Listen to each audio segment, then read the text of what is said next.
My name is Diego, and I was there when Rebecca's story changed forever.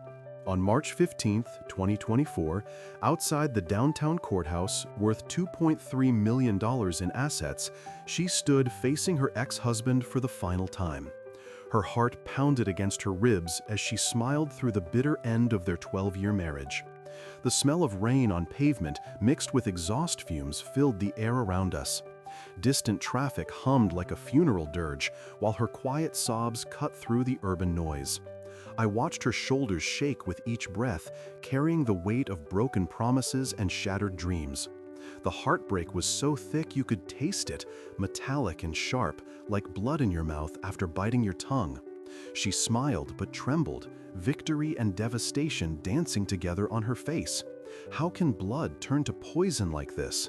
What nobody knew was that Rebecca had discovered something while cleaning her son's bedroom 3 weeks earlier. Hidden documents that revealed not just her husband's betrayal, but a conspiracy that would destroy everything, not just her marriage, but 3 other families, a $1 million scheme, and the man I thought I knew better than my own brother. The morning light filtered through the lace curtains of Rebecca's kitchen window, casting delicate patterns across the granite countertops she'd spent years perfecting. The familiar aroma of freshly ground coffee beans filled the air as she prepared her usual breakfast routine. The sound of birds chirping in her meticulously maintained Connecticut garden providing a soundtrack to another quiet Tuesday. She flipped golden pancakes on the griddle, their sweet scent mingling with the crisp autumn air that drifted through the slightly open window. "Oh my God, Helen, you should see how beautiful the maple tree looks this morning," Rebecca said into her phone, balancing it between her shoulder and ear as she plated the pancakes. "The leaves are that perfect shade of amber I've been trying to capture in my watercolors." "You always did have an eye for beauty, sweetheart," her mother Helen's warm voice crackled through the speaker. "Are you ready for book club tonight? I know how much you look forward to hosting."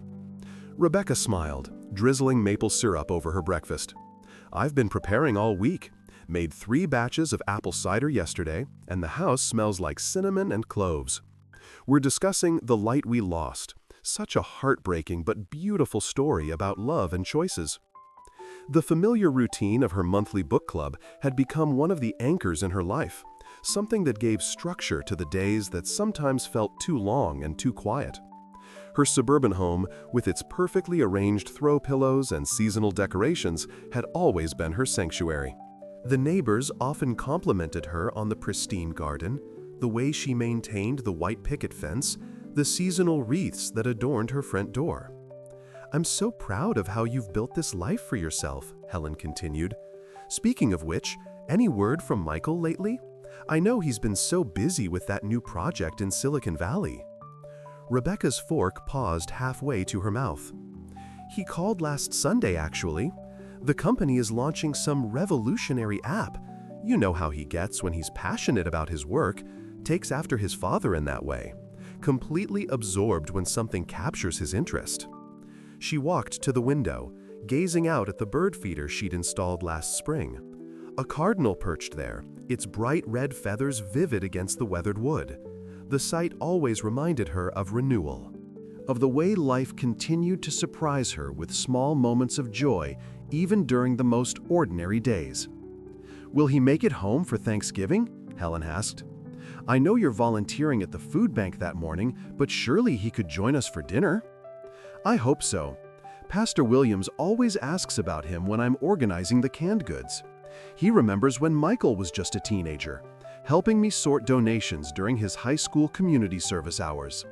Rebecca's voice carried the warmth of maternal pride.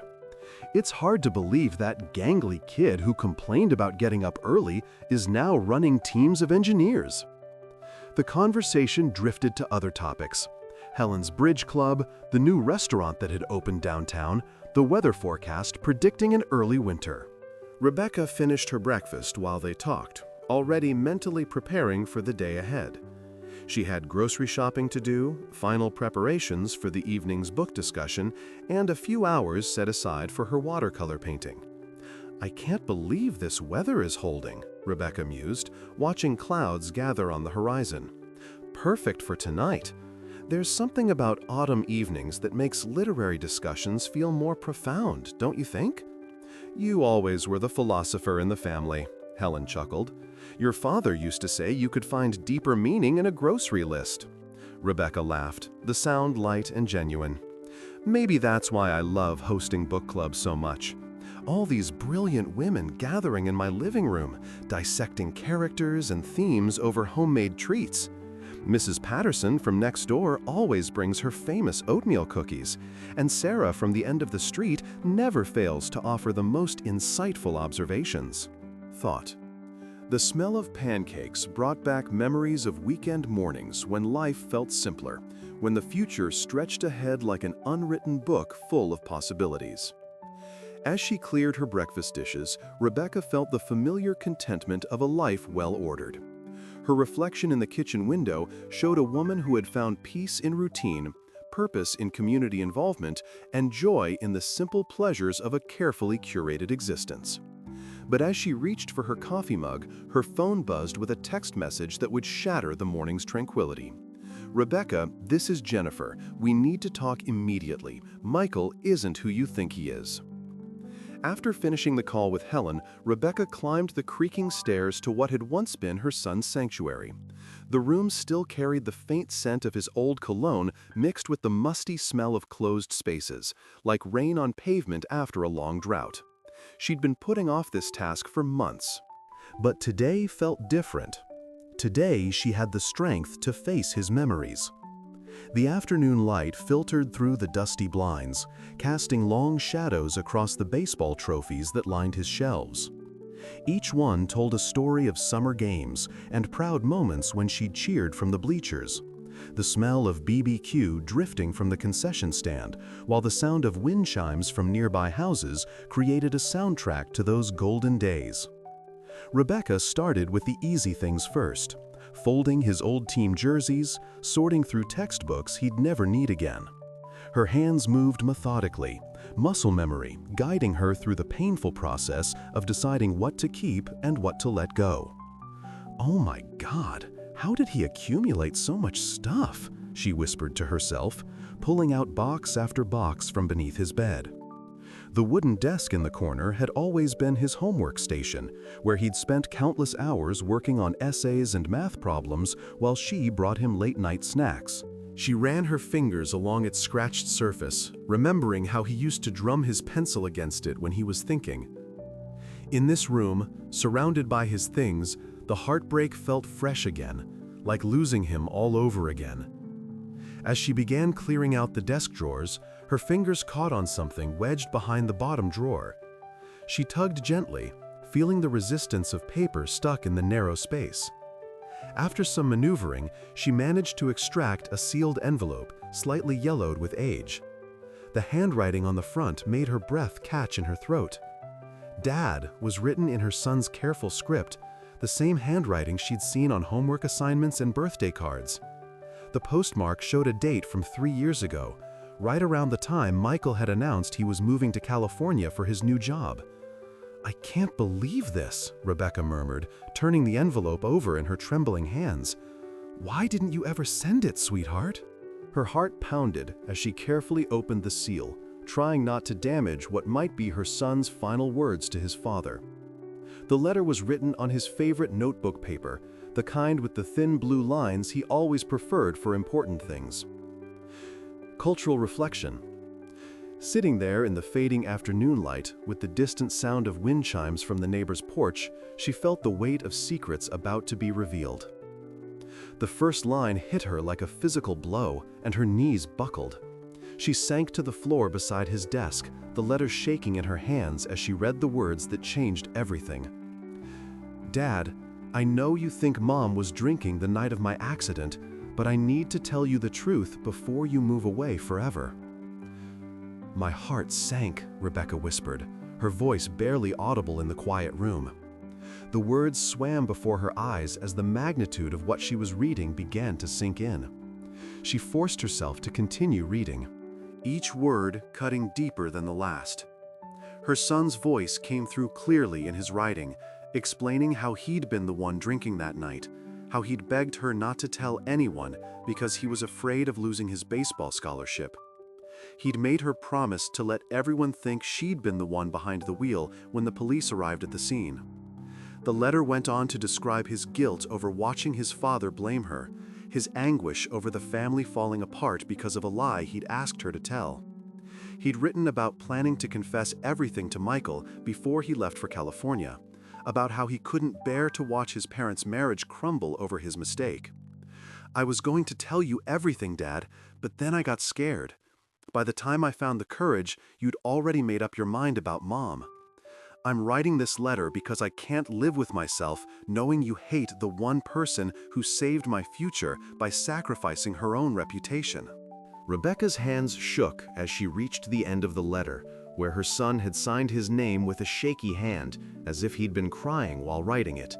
A small note at the bottom read, "I'll give this to you next week when you come to pick up your tools. I love you both." But that next week never came. 3 days after he'd written the letter, her son was gone, killed by a drunk driver while walking home from his part-time job. The letter had remained hidden, wedged behind his desk drawer, carrying secrets that might have saved her marriage and her relationship with the rest of Michael's family. My hands trembled as I pulled the letter from beneath a stack of old textbooks, the familiar handwriting making my heart skip a beat. But as I unfolded the creased paper, the first line hit me like a physical blow. "Mom, I know the truth about Dad, and I can't pretend anymore." I collapsed onto the bed, the letter shaking in my grip. The distant hum of traffic from the highway seemed to fade as I read on, each word cutting deeper than the last. My son had discovered something about Michael, something he'd carried alone in his final months. The smell of rain on pavement drifted through the open window as I stumbled downstairs to the living room, clutching the letter. I needed answers, and I needed them now. My fingers fumbled through the photo albums scattered across the coffee table, searching for clues I'd somehow missed all these years. "Oh my God," I whispered, pulling out a family photo from last Christmas. There was Michael, his arm around our son, both of them laughing at some joke I couldn't remember. But now I saw what I'd been blind to before, the way my son's eyes held a sadness that didn't match his smile, the tension in his shoulders even during our happiest moments. Reflection. In the living room, surrounded by memories, the betrayal felt like a physical weight crushing my chest. I flipped through more photos, my panic rising with each page. There had to be something here, some sign of what my son had discovered. The scent of leftover BBQ from yesterday's dinner still lingered in the air, a stark reminder of how normal everything had seemed just hours ago. My phone buzzed on the side table. Jennifer's name flashed on the screen, but I couldn't deal with my sister-in-law's usual passive-aggressive comments right now. Instead, I scrolled to Helen's number, my mother's contact information blurring through my tears.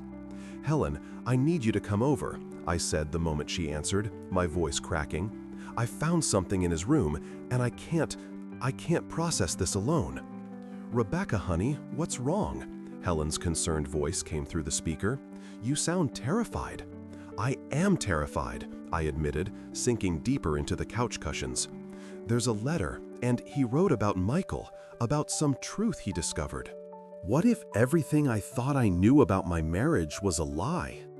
The sound of car doors slamming outside made me flinch, but it was just neighbors returning from their evening out. Everything felt threatening now, every shadow holding secrets I'd been too naive to see. Cultural reflection. The living room that once felt like my sanctuary now felt like a crime scene, every family photo a potential piece of evidence. 20 minutes later, Helen burst through my front door, her gray hair disheveled from the wind. She took one look at my tear-stained face and immediately wrapped me in her arms. "Show me the letter," she said gently, settling beside me on the couch. I handed her the crumpled paper, watching her face change as she read. Her expression shifted from confusion to shock, then to something that looked almost like recognition. "Helen, did you know something?" I asked, studying her reaction. "Your face, you don't look surprised enough." Helen set the letter down carefully, her hands folding in her lap. "Rebecca, I always wondered about some things, but I never wanted to interfere. You seemed so happy, and Michael was good to you in those early years." "What things?" I pressed, my heart pounding against my ribs. "What did you wonder about?"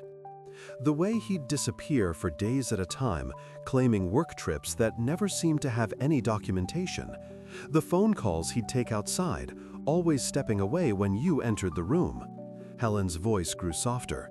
"And Jennifer, she always seemed to know more about Michael's schedule than you did." The mention of Jennifer sent ice through my veins. My sister-in-law had always been cold toward me, but I'd attributed it to typical in-law tensions. Now, pieces of a horrible puzzle began clicking into place.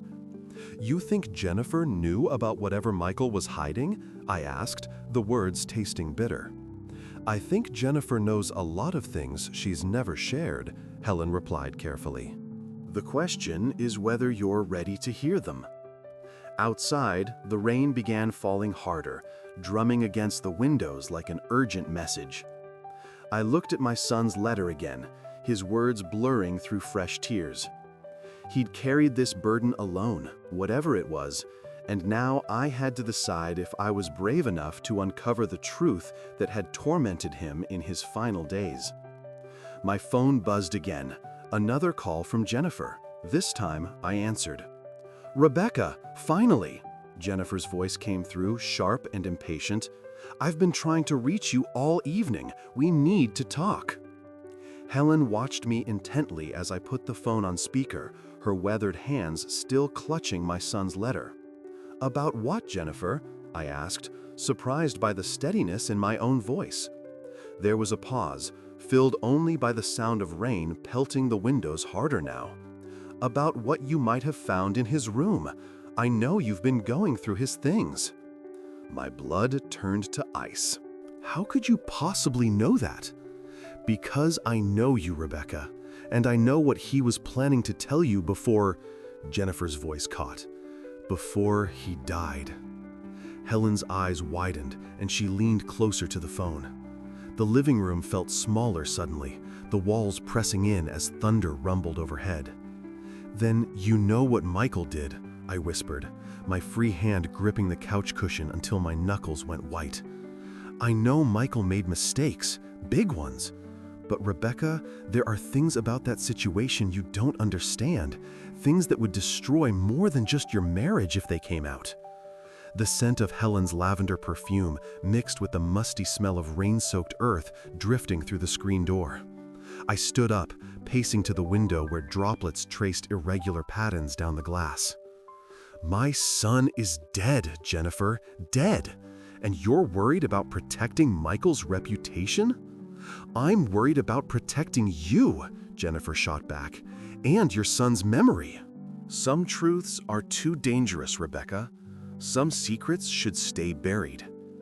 Helen rose from the couch, moving to stand beside me at the window. Her reflection in the glass looked older than I remembered, carved deep with worry lines. "Where are you right now?" I demanded. "I'm in my car, about 5 minutes from your house. Don't do anything with that letter until I get there. Please, Rebecca, for everyone's sake." The line went dead, leaving only the sound of rain and my own ragged breathing. Helen placed a gentle hand on my shoulder. "Whatever happens next," she said quietly, "remember that your son loved you enough to write that letter. That has to mean something." My hands trembled as I continued reading the letter, the afternoon light filtering through the living room windows, casting long shadows across the hardwood floor. The familiar scent of rain on pavement drifted through the cracked window, mixing with the lingering aroma of apple pie from yesterday's dinner that still clung to the kitchen air. "Mom, I know this will sound crazy, but I found out something about Dad that changes everything. His real name isn't Michael David Harrison like we always thought. I discovered documents in his old briefcase, adoption papers. His biological father is James Morrison, the guy you dated in college, the one who lives in Portland now." "Oh my God," I whispered to the empty room. My heart sank as the words blurred through my tears. The photo albums scattered across the coffee table suddenly seemed meaningless. their carefully preserved memories now tainted with deception. I had to read that paragraph 3 times before it sank in. Michael, my ex-husband who blamed me for everything, who abandoned me in my darkest hour, had been living a lie his entire life. And somehow, our son had discovered the truth. The letter continued in David's careful handwriting, each word cutting deeper than the last. I've been in contact with James for 3 months now. I found him through social media after I discovered the adoption papers. Mom, he looks exactly like Dad, but with kind eyes. He's been writing to me, sending pictures of his family in Portland. He has 2 daughters, my half-sisters. He never knew Dad existed either. In this living room where we'd opened Christmas presents and celebrated birthdays, the weight of family secrets felt heavier than grief itself. My phone buzzed on the coffee table. Helen's name appeared on the screen, but I couldn't bring myself to answer. How could I explain this to my mother when I could barely comprehend it myself? The sound of birds chirping outside seemed mockingly cheerful against the storm brewing in my chest. The hardest part is that James wants to meet all of us. He said he tried to reach out to Dad years ago, but never got a response. Now I understand why Dad was always so angry, so distant. He must have known, deep down, that something was missing. But I feel torn, Mom.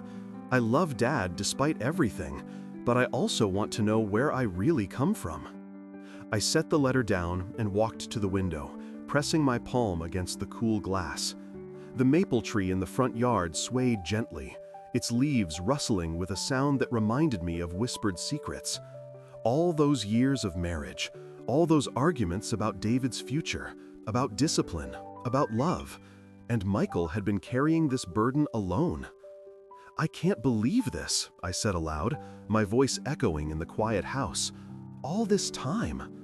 The phone rang again. This time it was an unknown number with a Portland area code. My blood froze.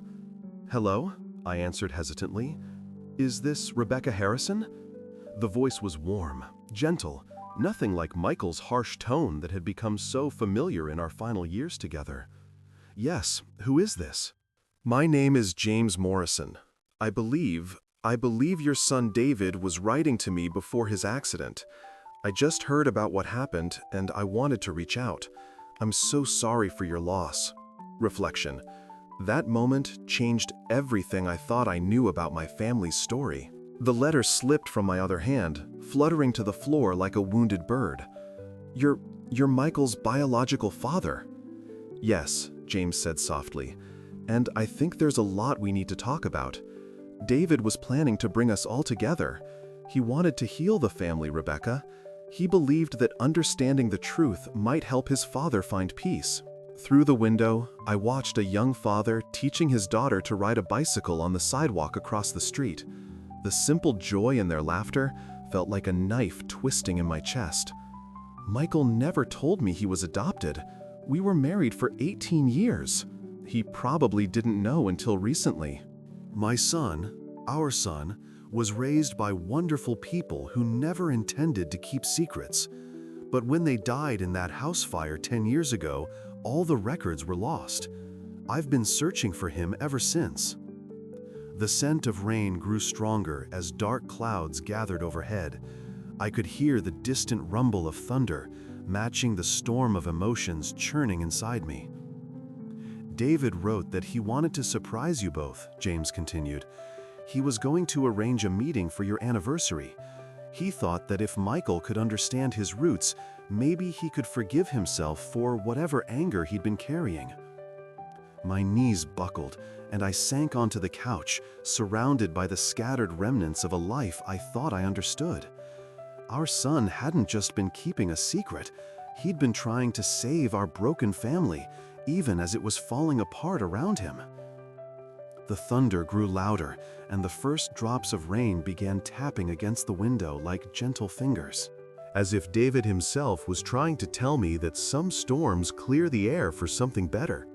I stared at the adoption papers spread across my kitchen table, my hands trembling as the morning coffee grew cold beside them. The smell of apple pie from yesterday's baking still lingered in the air, a cruel reminder of how I'd been trying to create normalcy in a world that kept crashing down around me. The distant traffic hummed beyond my windows, but all I could hear was my son's voice echoing in my mind. Dad isn't who he says he is. The man I'd married, divorced, and grieved with had been living a complete lie. Not just about our marriage, not just about abandoning us after the accident, about his very identity. I grabbed my keys with shaking fingers and drove to Mel's Diner on 5th Street, the place where Michael and I had our first date 23 years ago. The red vinyl booths looked exactly the same, worn and cracked from decades of coffee spills and whispered conversations. I slid into the corner booth where we'd sat that autumn evening in 1999, when he'd ordered apple pie and told me he was studying architecture. Another lie. Everything had been a performance. The waitress, an older woman with kind eyes, approached my table. "What can I get you, honey?" "Just coffee, please," I managed, my voice barely above a whisper. "And maybe some time to think." She nodded, understanding. "Take all the time you need, dear." I spent 3 hours in that booth, replaying every memory I thought I knew. Our first kiss by his old pickup truck. The way he'd proposed on the beach, claiming he'd never felt so sure about anything in his life. How he'd cried when our son took his first steps. Had any of it been real? Or was I just another chapter in whatever elaborate story James Morrison was telling himself? Cultural reflection. Diners like this hold America's secrets. Every booth has witnessed heartbreak over coffee and pie. When I finally drove home, I went straight to my laptop and searched for James Morrison Photography, Portland. My heart sank as dozens of results flooded the screen. Morrison Creative Studios, award-winning wedding photographer, established 2018, 2 years after our divorce, right after he'd disappeared from our lives completely. I clicked through his portfolio with growing nausea. Beautiful couples laughing in golden hour light. Families posed perfectly on beaches that looked nothing like our Oregon coast. Professional headshots of people who probably knew his real name, his real story. Then I found his About page, and my world tilted sideways. James Morrison has been capturing love stories for over 15 years. When he's not behind the camera, he enjoys hiking with his wife Sarah and their 3 children, Emma, 16, David, 14, and Sophie, 12. 3 children, a whole other family he'd built after abandoning us. But it was the family photo at the bottom of the page that made me grab the edge of my desk for support. There he was, my Michael, but somehow different, happier, more relaxed. Standing behind a woman with blonde hair and 3 teenagers who were smiling like they'd never known tragedy. And the girl, Emma, had his eyes. The same green eyes my son had inherited. The same eyes that used to look at me with love before everything fell apart. Thought, how do you process discovering your ex-husband's secret family when you're still grieving the child you had together? I screenshot the photo with shaking hands and zoomed in on each face. This Sarah woman looked nothing like me. Petite where I was tall, blonde where I was brunette, young where I felt ancient with grief. But her smile was genuine, unguarded. She didn't know she was living with a man capable of such deception. "Oh my God," I whispered to my empty kitchen. "I can't believe this is real." My phone buzzed with a text from my mother, Helen. "How are you holding up today, sweetheart?"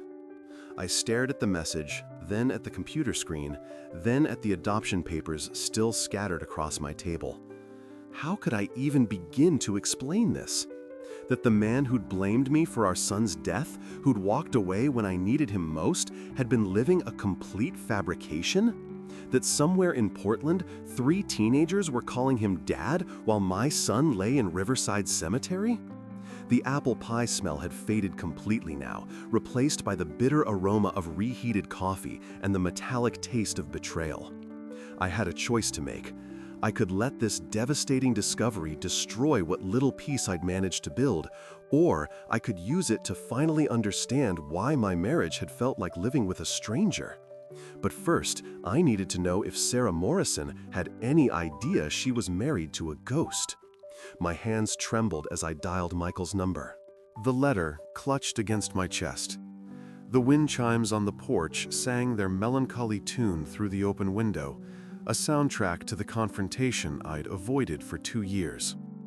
Rain had started falling, filling the air with that clean smell of water on pavement that always reminded me of fresh starts, something I desperately needed now.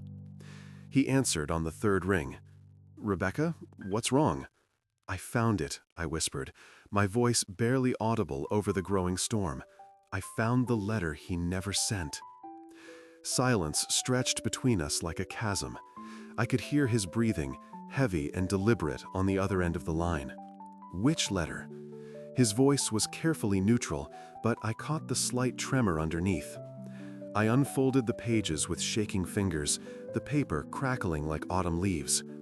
"The one where he says he knows the truth about you, about who you really are." My voice cracked.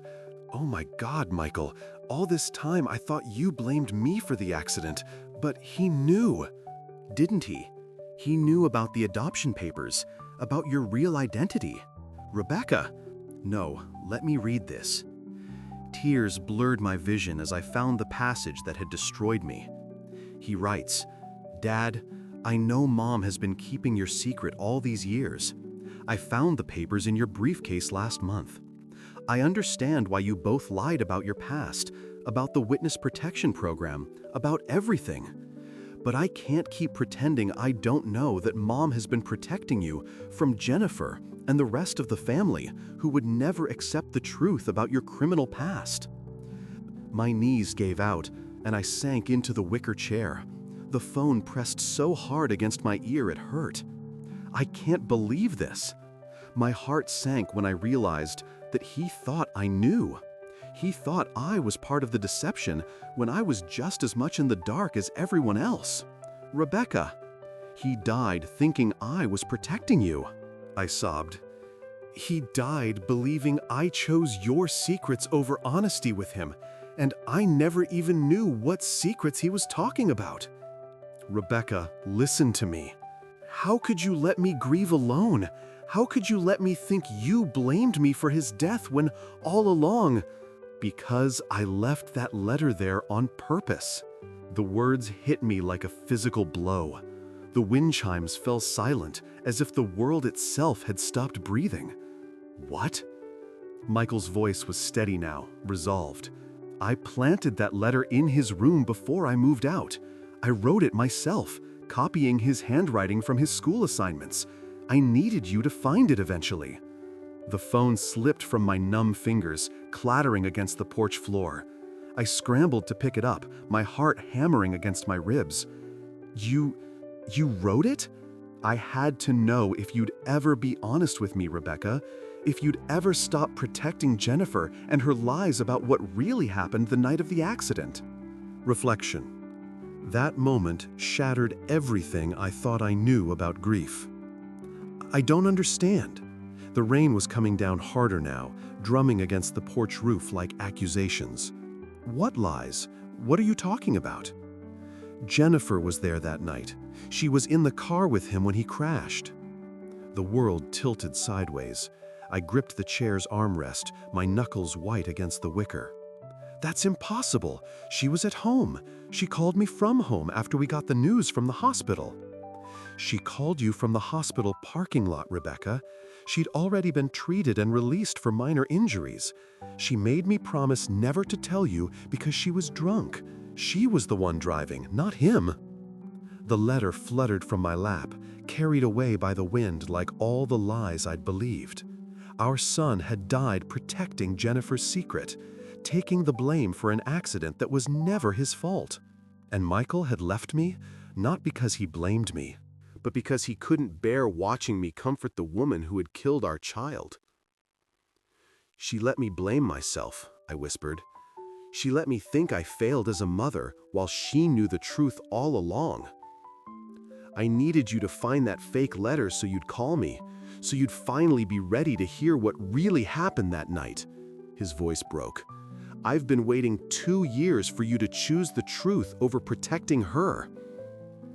Thunder rolled across the sky like divine judgment, and I finally understood that my real enemy had been sitting at our kitchen table every Sunday dinner, accepting my comfort while harboring the secret that destroyed our family. I stood up so fast the wicker chair scraped against the porch floor. Where is she now? At her apartment, I think. "Rebecca, what are you going to do?" The rain was soaking through my thin sweater, but I didn't care. 2 years of guilt and self-blame crystallized into something harder, sharper. I'm going to get the truth from her mouth. "Don't go alone. Let me—" No. I was already moving toward my car, the phone still pressed to my ear. "You've manipulated me enough. Both of you have." "Rebecca, wait, there's more you need to know." I stopped, my hand on the car door handle. Water dripped from my hair into my eyes. "More?" "The night he died, he called me first, before the ambulance, before anyone. He was conscious for a few minutes after the crash." Michael's voice was barely a whisper now. "He said Jennifer was screaming that her career would be ruined if anyone found out she'd been drinking. He begged her to let him take responsibility." My stomach lurched. He was protecting her even as he was dying. "He asked me to take care of you, to make sure you never found out, because he knew it would destroy you, to learn that the person you'd been grieving with was the one who killed him." The keys slipped from my wet fingers, jangling against the gravel driveway. "But you left me anyway. I couldn't watch you cry on her shoulder every Sunday. I couldn't sit at that table and pretend she deserved your comfort." His voice cracked. "I loved you too much to watch that." Lightning illuminated the empty street, and I saw Jennifer's silver sedan turning the corner toward my house. My blood turned to ice water. "She's here," I breathed into the phone. "Rebecca, don't." I hung up and watched her park behind my car, trapping me in my own driveway. She sat in her car for a moment, probably checking her makeup in the rearview mirror like she always did. Even now, appearances mattered more than truth. When she finally stepped out, her umbrella was already perfectly positioned. 3 weeks later, Rebecca stood on her front porch, watching the morning mist rise from the neighborhood lawns. The smell of coffee drifted from her kitchen window, mingling with the crisp autumn air and the distant hum of traffic beginning the day's rhythm. She held 2 cups, steam curling upward like prayers she'd finally learned to say. Michael's car pulled into the driveway, the same blue sedan that had carried so many arguments, so many silences. But today felt different. Today carried the weight of truth and the possibility of something she hadn't dared name yet. "I brought those pancake mix boxes you mentioned," he said, climbing the porch steps with a grocery bag. His face looked older, weathered by the same grief that had carved lines around her own eyes. The kind Tommy always liked. Rebecca handed him a coffee cup, their fingers brushing in a moment that felt both foreign and familiar. "I've been thinking about what he wrote in that letter, about wanting us to try again." On this porch where they'd shared morning coffee and better times, hope felt dangerous and necessary. They settled into the old wooden chairs that had witnessed countless conversations, back when their marriage was young, when Tommy took his first steps right here on these weathered boards, when arguments about money and dreams seemed so important. "The counselor wants to see us together next week," Michael said, staring into his coffee. "She thinks we need to talk about the accident, really talk about it." Rebecca's heart clenched. They'd spent 2 years dancing around that night, the phone call, the hospital, the way grief had torn them apart instead of binding them together. "I keep thinking if I hadn't let him drive to Jennifer's party." "Rebecca." Michael's voice was gentle but firm. "We both made that decision. We both said yes when he asked for the keys." The sound of a neighbor's dog barking broke through the morning quiet, and Rebecca watched Mrs. Patterson across the street retrieving her newspaper in her bathrobe, the same routine that had provided backdrop to their family's daily life for 15 years. "Jennifer called me yesterday," Rebecca said, surprised by her own words. "She wants to apologize for the things she said at the funeral, for blaming me." Michael nodded slowly. Grief makes people cruel sometimes, even family. Reflection. That moment of understanding felt like the first real conversation they'd had in years. Rebecca pulled Tommy's letter from her sweater pocket. She'd been carrying it everywhere, like a talisman. "He wrote that he wanted to see us happy again. Not together necessarily, but happy." "And what do you want?" Michael asked, his voice barely audible above the morning traffic. She looked at him, really looked. The man she'd married at 23, who'd held her hand through labor, who taught their son to throw a baseball in this very yard. The man who'd also walked away when their world collapsed, who'd let grief turn him into a stranger. "I want to try," she whispered. "Not to go back, we can't go back, but maybe forward?" Michael set down his coffee cup and reached for her hand. His palm was warm. Calloused from the construction work he'd taken up after leaving his office job, another change grief had carved into their lives. "The counselor said something interesting," he said. "She said, sometimes we have to learn to love the people we've become, not just remember who we used to be." A car door slammed somewhere down the street, and Rebecca realized her mother Helen would arrive soon for their weekly breakfast. Helen, who'd held her through the darkest nights, who'd never once suggested she should forgive Michael before she was ready. "There's something else," Michael said, his voice catching.